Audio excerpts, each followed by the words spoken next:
샬롬, 27번째. 누가 하든 뭔 대수야. 그는 권총을 들어올려 모로의 얼굴을 쏘고 사라졌다. 경찰은 살해 현장에서 몇 마일 떨어진 곳에서 웰슨을 체포했다. 경찰관은 넷과 매장에 있던 손님들 그리고 셀프토그 본사에서 나온 중역 한 명을 신문했다. 넷은 경찰에게 모로가 무슨 짓을 하고 있었는지 몰랐다고 얘기했고 그들은 그 말을 믿은 듯 했다. 본사 중역에게는 모로가 매장에서 프리즘을 몰래 가지고 나가 양로원에 있는 제시카 윌슨을 만나고 있었다는 사실을 알고 있었다고 실토했다. 넷은 사규 위반을 본사에 보고하지 않았다고 질책을 당했다. 다음날 임시 매니저가 파견돼 매장 내 프리즘의 재고 조사를 지시했고 보관실에 있는 프리즘의 반입 및 반출과 관련한 새로운 절차를 주지시켰다. 그러나 모로가 라일에게서 산 프리즘은 넷이 이미 자기 집에 가져다 놓은 뒤였다. 평행 세계의 모로와 접촉하기로 약속한 시간이 되자 넷은 키보드를 두드렸다. 나 넷이야, 모로 아니고. 넷? 왜 네가 프리즘을 쓰고 있어? 이쪽에서 문제가 발생했어. 모로가 죽었어. 뭐 정말이야? 제시카 윌슨이라는 노인을 상대로 사기를 쳤는데 아들인 글렌이 매장에 와서 총으로 쐈어. 그쪽에서도 같은 사기를 치고 있는지 모르겠는데 치고 있다면 중지해. 아들 정신 상태가 불안정해. 망했군. 그러게 이제 어떻게 할 거야? 잠시 침묵이 흘렀다. 입구 화면에 답변이 떠올랐다. 우리끼리도 거래는 계속할 수 있어. 그쪽 일은 네가 알아서 해야 하지만 할 수 있겠어? 렛은 잠시 생각했다. 스콧 오츠카에게 프리즘을 팔려면 로스앤젤레스로 가야 한다. 편도만 해도 버스로 몇 시간이 걸린다. 실제 판매가 이루어지기 앞서 한 번은 만나야 할 테니까 적어도 2번은 갔다 와야 한다는 얘기다. 할 수 있어. 태어나서 처음으로 넷은 구매자가 아니라 판매자로 행동하고 있었다. 이제는 그녀가 자신이 가지고 있는 프리즘의 가치를 증명할 증거를 제공해야 할 것이다. 넷과 평행세계의 모로는 각자의 신문을 찍은 사진을 교환했다. 이것들은 신문사 웹사이트를 찍은 스크린샷과 비하면 위조하기가 힘들었다. 이제 넷은 스코우츠카를 위해 일하는 사람과 접촉해서 자신이 무엇을 제공할 수 있는지 설명하고 그것을 증명할 사진을 보내야 한다. 오르렐라는 10년 동안 스콧의 개인 비서로 일했다. 스콧이 노도릭을 만나 결혼하기 훨씬 전부터였다. 노도릭 비서는 2년 전 일을 그만두고 프랑스로 떠났다. 그래서 로케이션 촬영이나 영화 홍보 투어 때에 다른 누군가가 옆에 있었지만 집에 있을 때는 오르렐라가 두 사람 비서 역할을 했다. 6개월 전 음주 운전자가 모든 것을 바꿔놓기 전까지는 말이다. 이제 그녀는 다시 스콧만을 위해 일하고 있었다.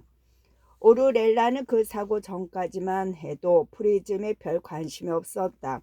스콧의 팬들이 그가 부른 노래에 평행세계 비전들의 해적판을 돌려 듣는 줄은 알았지만 스콧 본인은 그런 노래를 전혀 듣지 않았고 그래서 오르렐라도 듣지 않았다.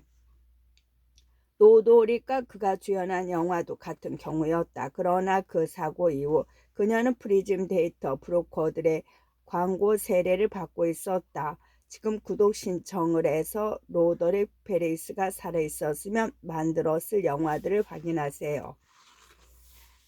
프리즘을 가지고 있는 스콧 팬들이 그걸 스콧에게 주겠다고 제안하기도 했다. 인터뷰를 통해 스콧과 노더릭에게 프리즘이 없다는 것을 알고 있었기 때문이다. 스콧이 데이터 브로커에게서 프리즘을 사는 거야 쉬운 일이겠지만 많은 그의 팬들은 그와 그런 식으로도 접촉해서 그의 고통을 덜어주고 싶어 했다.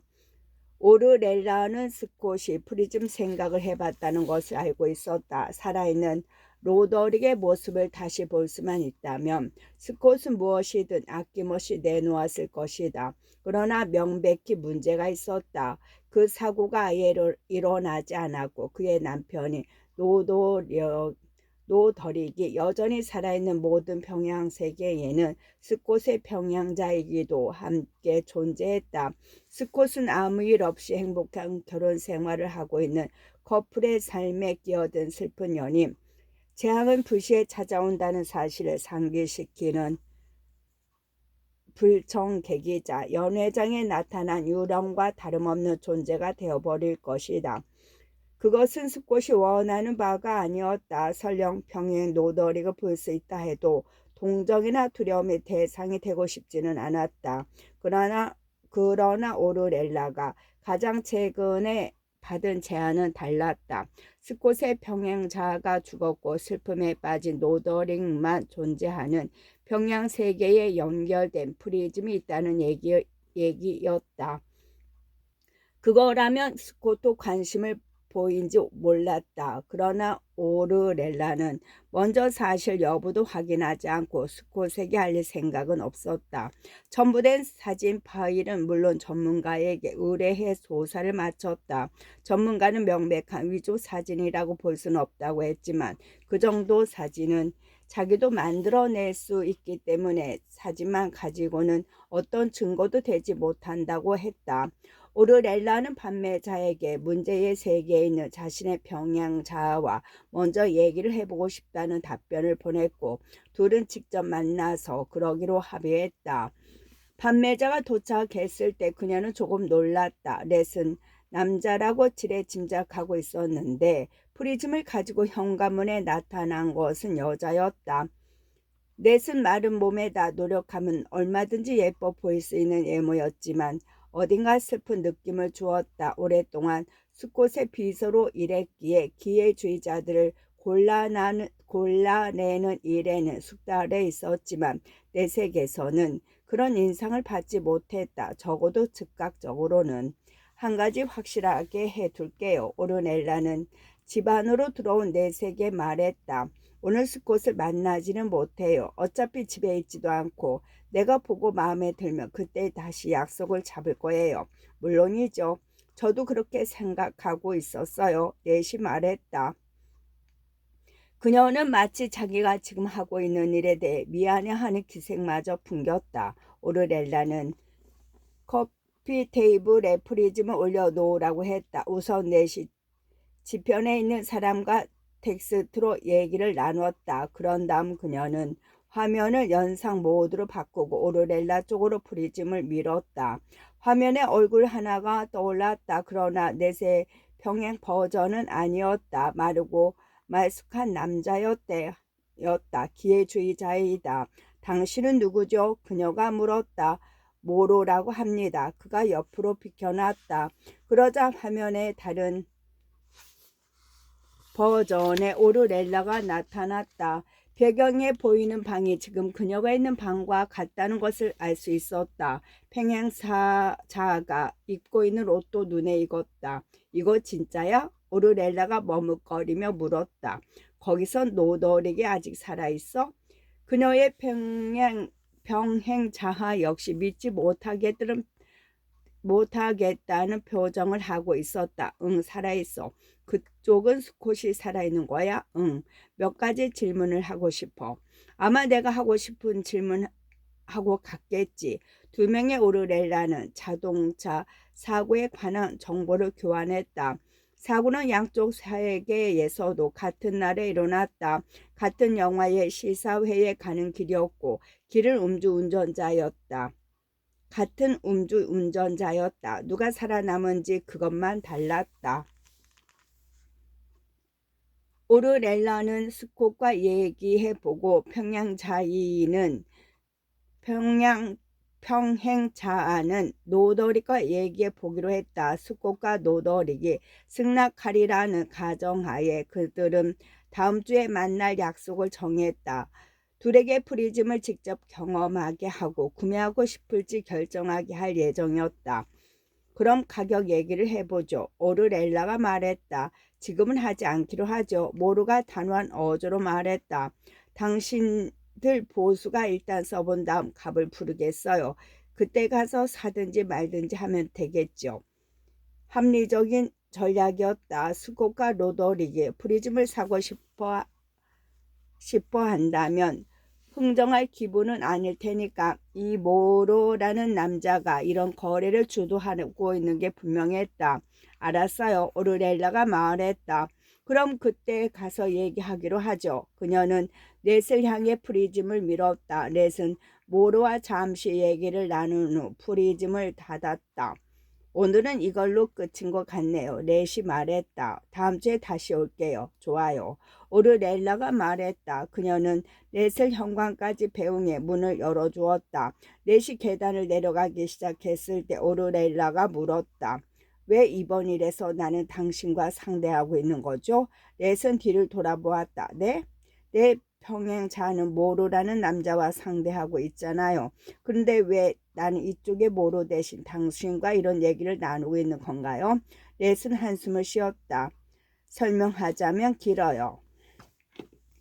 넷은 커피를 따른 다음 자기 자리에 가서 앉았다. 라일의 프리즘을 손에 넣은 후 두 번째로 참석하는 모임이었다. 지난주에 오늘이 마지막이라고 사람들에게 말할 작정이었는데 결국 아무 말도 못하고 어영부영 끝나고 말았다. 그래서 적어도 한 번 더 참석해 잠시 모임을 쉬겠다고 말하는 것으로 계획을 바꿨다. 말없이 서로 사라져 버리면 사람들이 의아해할 것이기 때문이다. 대인하는 사람들을 향해 미소를 지며 말했다. 오늘은 누구부터 시작할까요? 넷이 무심결에 운을 때렸는데 순간 라일이 뭐라고 말하는 소리가 들었다. 두 사람 모두 말을 멈췄다. 네가 먼저 얘기해. 넷이 말했다. 아니 먼저 해. 라일이 말했다. 맨 먼저 얘기해 본 적 없잖아. 사실이었다. 내가 왜 이러지? 넷은 입을 뗐지만 웬일인지 이번에는 적당한 거짓말이 떠오르지 않았다. 결국 그녀는 이렇게 말했다. 같이 이러던 사람이 있어요. 상사라고 해야 하나? 그런데 최근에 죽었어요. 정확하게는 살해당했죠. 모두 충격을 받은 표정이었다. 하느님 맙소사 같은 말들이 웅성웅성 들려왔다. 그와의 관계에 관해 얘기하고 싶은 건가요? 데이나가 물었다. 나도 듣고 싶어. 케빈이 말했다. 친구였어. 친구라면 친구죠. 하지만 그 사람 생각을 떠올린 건 그 때문이 아니에요. 여긴 애도 모임도 아니고 그냥 여러분의 의견을 듣고 싶어서예요. 계속해 보세요. 데이나가 말했다. 그 살인은 무작위적이었다는 생각이 머리를 떠나지 않아요. 살인범이 그를 무작위로 골랐다는 얘기는 아니에요. 그런데 그에게 총을 겨누었을 때 살인범은 어차피 자기의 어떤 버전이 방아쇠를 당길 텐데 그게 자긴들 무슨 대수냐겠나고 말했어요.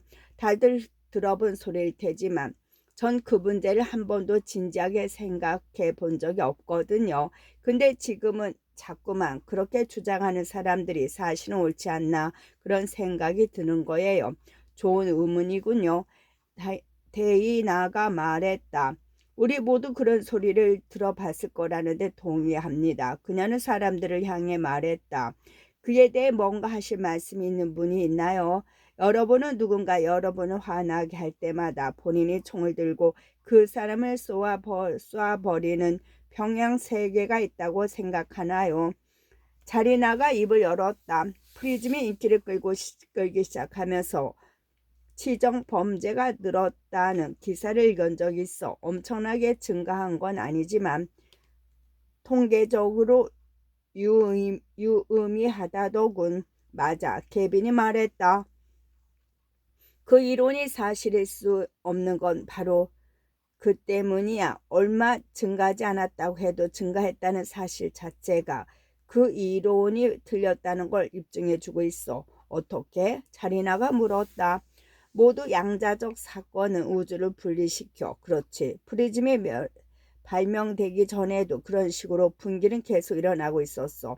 다만 우리에게 평행 세계에 접근할 방법이 없었을 뿐이지.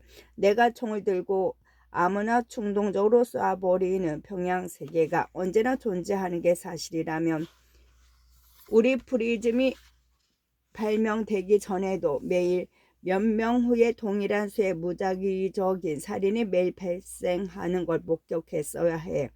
따라서 프리즘의 발명이 여기 우리 세계에서 그런 살인사건의 수를 늘린 건 아니야.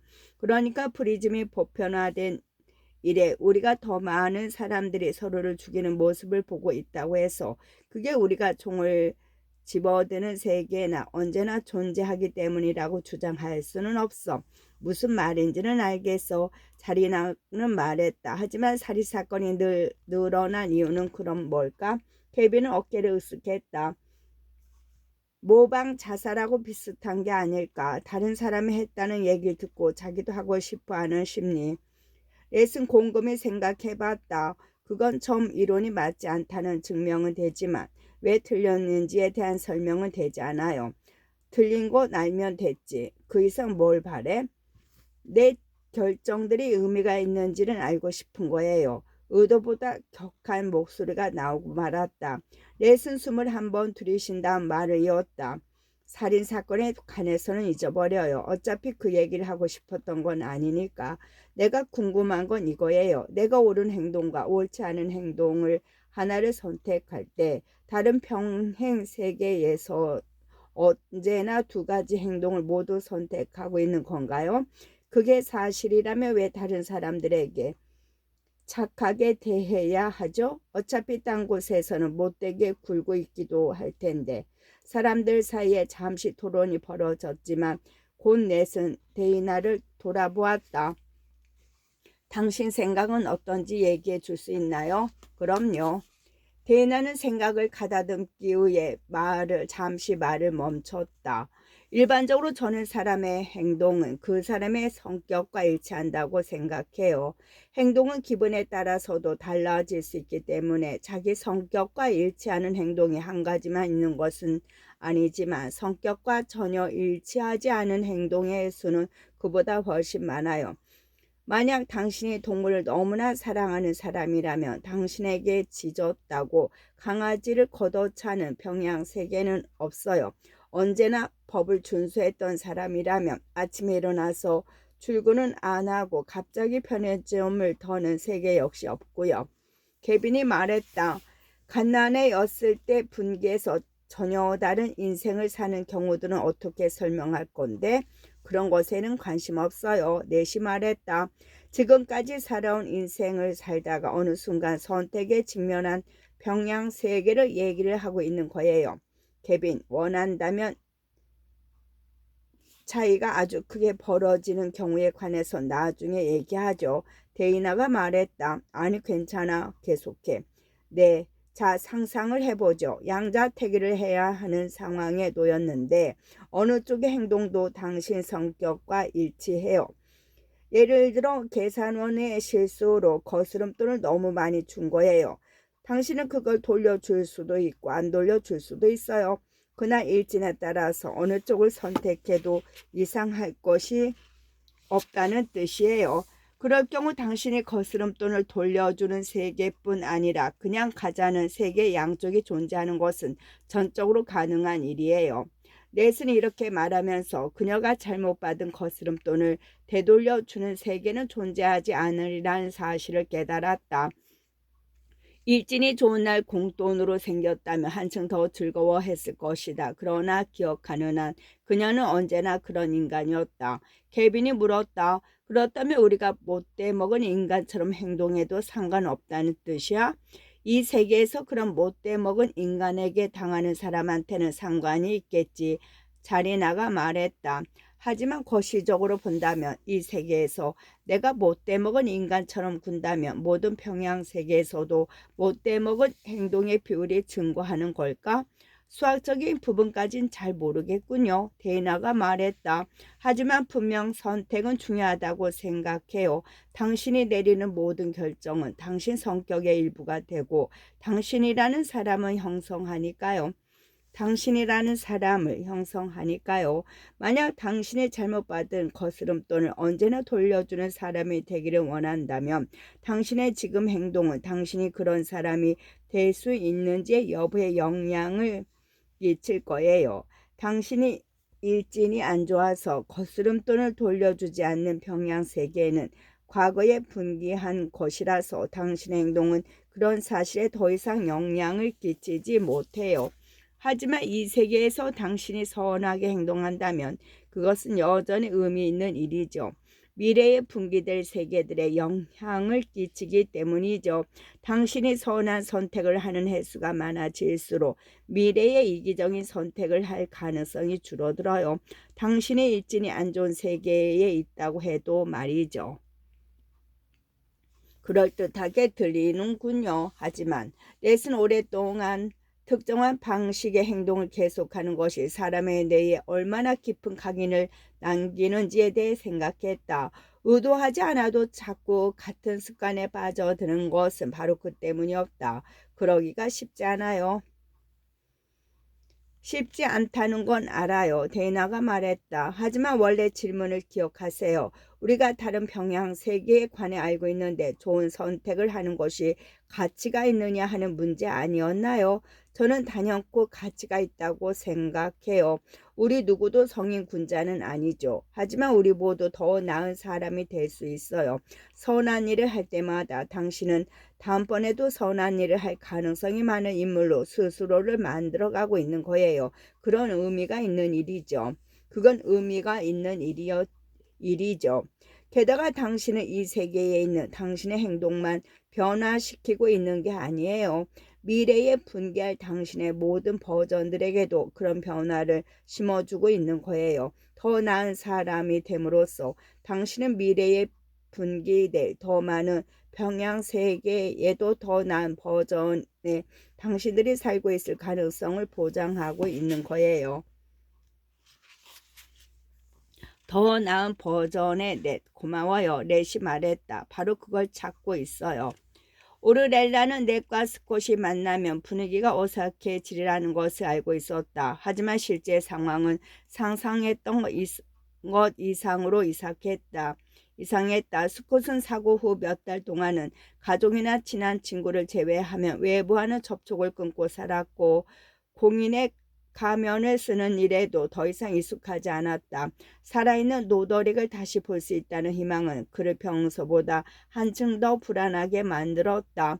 넷의 경우는 오르렐라의 예상과는 달리 몇 분 뒤면 거액을 손에 넣게 될 사람치고는 어딘가 초연한 느낌을 주었다. 거실 탁자 위에는 넷이 다시 설치해 놓은 프리즘이 놓여 있었다. 오르렐라가 그것을 영상 모드로 전환하자 화면에 모로의 얼굴이 떠올랐다가 고 오르렐라의 평양자의 얼굴로 대체됐다.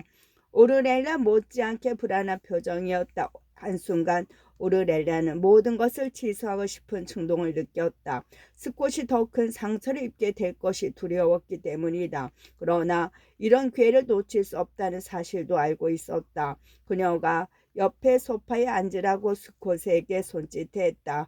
동시에 그녀의 평행 자아도 프리즘 화면 밖에 있는 다른 누군가를 손짓해 불렀다. 오르렐라는 스콧이 화면을 마주 볼 수 있도록 프리즘의 방향을 돌렸다.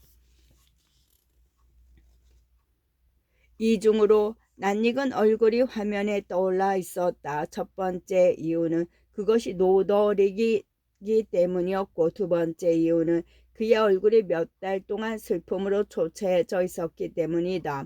메릴 스콧의 얼굴에서 보는 것과 같은 표정이었다. 스콧과 노더릭도 오르렐라와 같은 감정을 느낀 듯했다. 두 사람 모두 서로를 본 순간 울기 시작했기 때문이다. 오르렐라는 이 두 남자가 서로 평생의 반려자였다는 사실을 지금처럼 절절하게 느낀 적이 없었다. 그들은 서로의 얼굴을 마치 자기 얼굴인 것처럼 바라보고 있었다. 스콧과 노더릭이 얘기를 나누기 시작했다. 워낙 급하게 얘기하는 탓에 자꾸 말이 겹쳤다. 오르렐라는 다른 사람이 그들의 대화를 엿듣는 것을 원치 않았기에 일어서서 말했다. 둘이서만 얘기하게 해주죠. 넷은 고개를 끄덕이고 방으로 나가려고 했다. 그런데 오르렐라의 귀에 프리즘 저편 3개에 있는 모르의 목소리가 들려왔다. 이 프리즘이 본인들 것이 되면 얼마든지 둘이서만 대화를 나눠도 돼요. 하지만 우선 돈을 내고 사주셔야죠. 2명의 오르렐라가 동시에 말했다. 얼마예요? 모르가 가격을 말했다. 오르렐라는 넷이 움찔하는 것을 보았다. 마치 예상보다 더 높은 가격이라는 듯이. 스코카 노더릭은 한시도 주저하지 않았다. 지불해줘. 오르렐라는 스콧의 손을 잡고 그를 보며 말없이 물었다. 정말로 그러고 싶은 거야? 스콧은 그녀의 손을 한번 꼭 쥐더니 고개를 끄덕였다. 프리즘이 제공하는 것들의 유한성에 대해서 두 사람은 이미 얘기를 나눈 상태였다. 그와 노더릭이 아무리 프리즘을 아껴 쓴다고 해도 두 사람 여생 동안 패드와 데이터가 남아 난리 없었다. 그들이 텍스트만으로 만족할 리가 없었기 때문이다. 서로의 목소리를 듣고 서로의 얼굴을 보고 싶어 할 것이 뻔하기 때문에 패드는 언젠가 소진될 것이고 그럼 그들은 이별하는 수밖에 없었다. 스콧은 이미 그러기로 마음을 먹었다. 함께 보내는 시간이 조금이라도 늘어난다면 그로서는 충분히 가치 있는 일이었다. 그리고 작별의 순간이 오더라도 이번에는 적어도 놀라지는 않을 것이다. 오르렐라가 일어나서 넷에게 몸을 돌렸다. 나가시죠. 돈을 지불할게요. 그녀의 평행자가 모르에게 같은 말을 하는 소리가 들렸다. 화면 속 노더릭의 얼굴이 모르의 얼굴과 바뀌더니 화면이 어두워졌다. 돈이 이체될 때까지는 프리즘을 손에서 놓을 생각이 없는 듯했다. 그와는 대조적으로 넷은 거실 탁자 위에 스콧과 함께 프리즘을 남겨두었다. 그녀는 어색한 표정으로 스콧을 바라보다가 입을 열었다. 어떻게 유루의 말을 해야 할지 모르겠네요. 고마워요. 스콧이 눈물을 닦으며 말했다. 넷은 오르렐라를 따라 그녀의 책상에 놓인 방으로 들어갔다. 오르렐라는 업무용 휴대전화를 잠근 해체한 다음 디지털 지갑을 열었다. 그녀와 넷은 계좌 번호를 교환하고 책상 위에 각자의 휴대전화를 나란히 놓았다. 오르렐라는 달러로 액수를 입력하고 이체 버튼을 눌렀다. 넷의 휴대전화가 상대에게서 이체받은 준비가 됐음을 알렸지만 넷은 승낙 버튼을 누르지 않았다. 스콧에게 저런 프리즘을 공짜로 주겠다는 팬들이 많겠죠? 넷은 휴대전화 화면을 응시하며 말했다. 넷의 시선은 그녀를 향하고 있지 않았지만 오르렐라는 고개를 끄덕였다. 네, 그런 사람들이 많아요. 팬이 아니더라도 그러겠다는 사람들도 많겠죠. 아마 그러겠죠. 오르렐라는 세상에는 아직 선한 사마리아인들이 많다고 말하려다가 그만두었다. 당신은 그중 하나가 아니라는 뜻을 암시하는 듯한 말로 넷의 마음을 상하게 하고 싶지 않았다. 잠시 침묵이 흐른 후 오르렐라가 말했다. 이제 돈은 그쪽으로 간 거나 마찬가지니까 개인적인 감상 하나를 말해도 될까요? 말해보세요. 당신은 모르하고는 달라요. 무슨 뜻이죠? 모르가 왜 이런 일을 하는지 알아요? 어떻게 하면 돌려받을 수 있을까? 그는 사랑하는 사람을 잃고 비탄에 빠진 사람을 이익 창출의 대상으로 보고 있어요. 넷은 맞지 못한 두로 고개를 끄덕였다. 그래요? 그렇죠. 하지만 당신은 달라요. 그래서 묻는 건데 당신은 왜 이런 일을 하는 거죠?